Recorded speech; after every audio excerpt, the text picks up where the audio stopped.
maa ngi nuyu ñëpp ni ñuy déglu mbas mi bi mu duggsee ci réew mi depuis le 2 mars président de la République daf ci jël ay mesures yu am solo benn bi bu njëkk bi moo doon mu proclamer état d'urgence wax ne également nañ def couvre-feu maanaam tere génn beeg doxantu bi bu 20 heures jotee ba 6 heures du matin man en tant que ministre de l'intérieur yeneen mesures yëpp man maa ko doon jël pour fexe ba loolu président bëgg muy rythme progression maladie bi bu mu gaaw bu fekkente ne mënuñu ko arrêter loolu moo taxoon ñu tere woon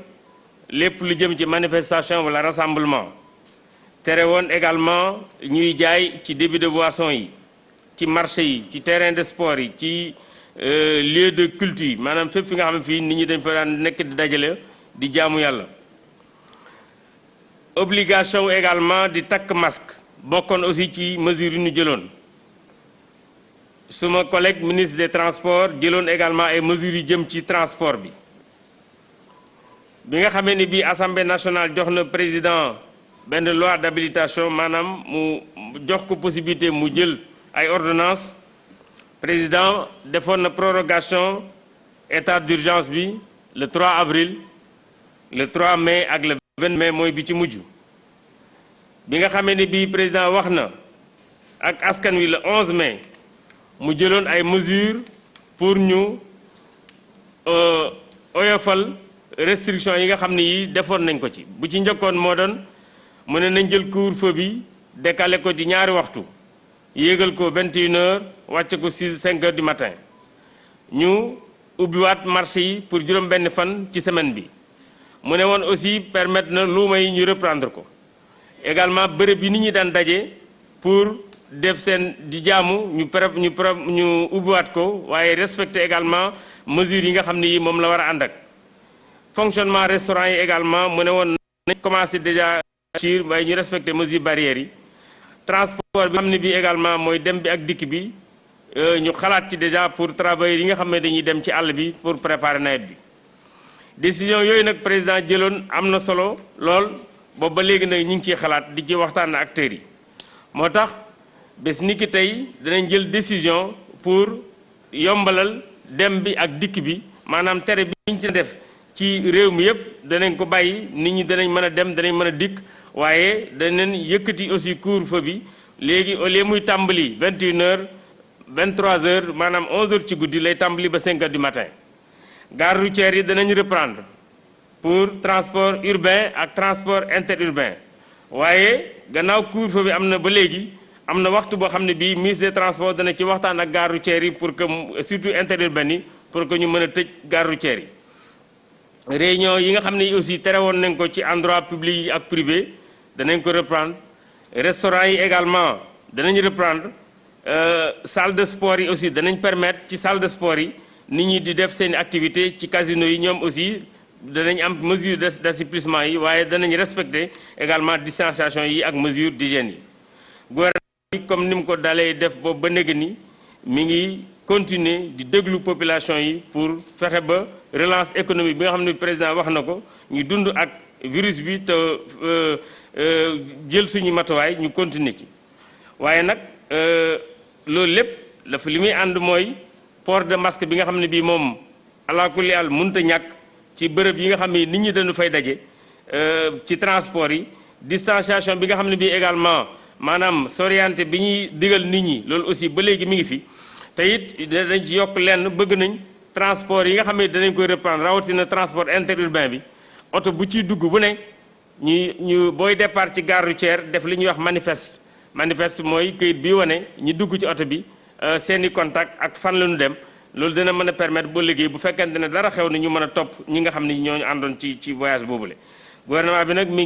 ngi regretter li nga xam ne lii xew na ci ñaari fan yu mujj yi muy manifestation yi nga xam ne yi ay ndaw ñu ngi koy manifester pour ñu lever couvre-feu bi loolu nag malheureusement tax na ñu jàpp ci ñu xaw a lim bu xaw a takku ci biir Sénégal donc loolu vraiment loo xam ne naqar nañ ko parce que askan wi war nañu xam ne lépp li nga xam ne li jël nañ ko ci mesure pour seen kaaraange dong la maa ngi leen di sant maa ngi leen di gërëm jërë ngeen jëf. De l'Intérieur, vous avez parlé justement des manifestations et nous avons noté certaines manifestations à Touba, dans les villes comme Touba, Dakar et Tambacounda. Et semble-t-il que l'armée était venue pour renforcer la police. Qu'en est-il exactement?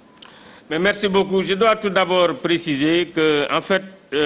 c'est un discours que j'ai entendu hier au niveau d'une partie de la presse. L'armée, à l'instar de toutes les forces de défense et de sécurité, fait partie du processus depuis le début. Je pense que ceux qui ont suivi ma première sortie, je pense que c'était 2 jours après le couvre-feu, j'étais avec les militaires au niveau de Buntu Pikine. Donc ils ont été toujours partie prenante donc, dans le dispositif des forces de défense et de sécurité. C'est vrai, ils ne contribuent pas au même nombre que la gendarmerie et la police, mais ils ont été toujours présents, donc ils font souvent des patrouilles. Donc il n'y a rien de neuf, c'est toujours quelque chose qui était là. Je tenais à le dire. Bon, c'est également important, c'est dans les nouvelles mesures. Bëggoon naa wax rek que ne armée dégg naa démb ci benn parti presse bi ñuy wax ne dañoo leen a woo démb pour ñu jàppale force de défense et de sécurité. Couvre-feu bu amee état d'urgence bu amee force de défense et de sécurité yépp dañuy ànd ak ministère de l'Intérieur pour appliquer mesures yi. Armée depuis le premier jour mi ngi ci ni ci gendarmerie nekkee ak police nekk ci peut-être différence bi rek mooy gendarmerie dafa am secteur boo xam ne bii naka jekk moom moo koy gérer police am secteur boo xam ne bii naka jekk moo koy gérer lii nag bu amee armée moom day faral def patrouille donc ñi nga xam ne ñi gisoon nañ ma ci sortie bi ma defoon ci ñaari fan foog naa ne après couvre-feu bi gisoon nañ que ne daje woon nañ ak armée keroog ci buntu Pikine ak ci yeneen bërëb yoo xam ne yi ñoom ñi ngi ci woon pour sàmm couvre-feu bi. Alors, avec les nouvelles mesures, vous avez énuméré certains services qui vont réouvrir. Comment va se faire le suivi pour pousser les Sénégalais à respecter justement les mesures barrières puisque le Covid est toujours là? Bon, d'abord, c'est vrai, comme vous l'avez dit, on a décidé donc, de la reprise économique. Il y a certains secteurs que tout le monde connaît qui ont été très touchés. Déjà, nous avons le secteur de la restauration. Je dois dire que samedi passé, j'avais instruit le préfet de Dakar de rencontrer les acteurs pour discuter avec eux donc des modalités de reprise. Ils ont eu une réunion, une présence d'une 40aine d'acteurs. Donc à l'issue de cette rencontre, les différents acteurs, avec le préfet, ont convenu d'une reprise. Donc, mais en respectant les barrières, la distanciation. Ça dit qu'aujourd'hui, dans les restaurants, il y aura peut-être moins de tables. Dans les restaurants, il y aura peut-être dans une table, peut-être moins de personnes par rapport à ce qu'on a l'habitude de connaître. Ça veut dire également dans les restaurants, les restaurateurs ont accepté de présenter les menus autrement. C'est-à-dire au lieu de présenter des papiers qui peuvent être également des véhicules, ils veulent en tout cas le faire de façon électronique. C'est important, il y a également certaines dispositions, je ne suis pas un expert en restauration, mais j'ai remarqué comme tout le monde que souvent les buffets sont des lieux de rencontre où il y a beaucoup de monde, donc tout ça c'est des dispositions que les restaurateurs ont accepté de prendre. Il est important quand même que je précise que pour l'instant nous n'avons pas accepté l'ouverture des bars. Nous avons juste accepté l'ouverture des restaurants, distanciation physique, l'ouverture des salles de sport, je dis bien, le sport dans les plages, c'est également interdit. Les salles de sport, on autorise parce que c'est également des endroits où on peut respecter la distanciation physique et les mesures d'hygiène. Il en est de même également pour les casinos. Alors, est-ce qu'il y a des sanctions qui sont prévues pour les éventuels récalcitrants? Les sanctions existent depuis 1965. La loi, c'est une loi de 65, il n'y a rien de neuf. Et les sanctions prévoient des amendes, tout simplement, des amendes forfaitaires. Pour ceux qui ne respectent pas toutes les mesures réglementaires qui sont prises. D'accord. Monsieur le ministre, ndax mën nga ci dellu si ci wolof ci nouvelles mesures yu ñu jël naka ngeen di def pour que sénégalais yi mën a respecter gestes yi et puis bu fekkente ne am na ñu ko respecté wul est-ce que am na ay sanctions yu ñu ciy jël. waaw mesures yu ñu jël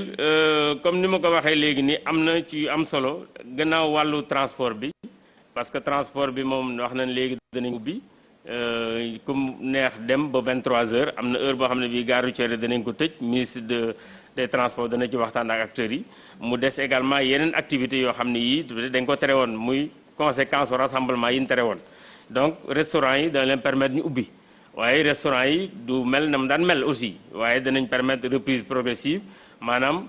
danañ permettre distanciation bi ñu daan wax que nit ñi mën a bañ a sësante ci biir ci taabal yi mën a bañ a sësante ci biir restaurant yi donc dana mën a indi peut-être nit ñu wàññeeku waaye li ci am solo mooy restaurant yi dana ubbi ci conditions yi nga xam ne yii restaurateurs yi d'accord nañ ci ak préfet de Dakar surtout parce que am na rencontre boo xam ne bii samedi bi passé man maa waxoon préfet mu def ko ak ñoom bu mu ko defee ak ñoom ci rencontre bi ci la ñu waxtaan juboo nañ ci li ñu juboo ci kàddu mooy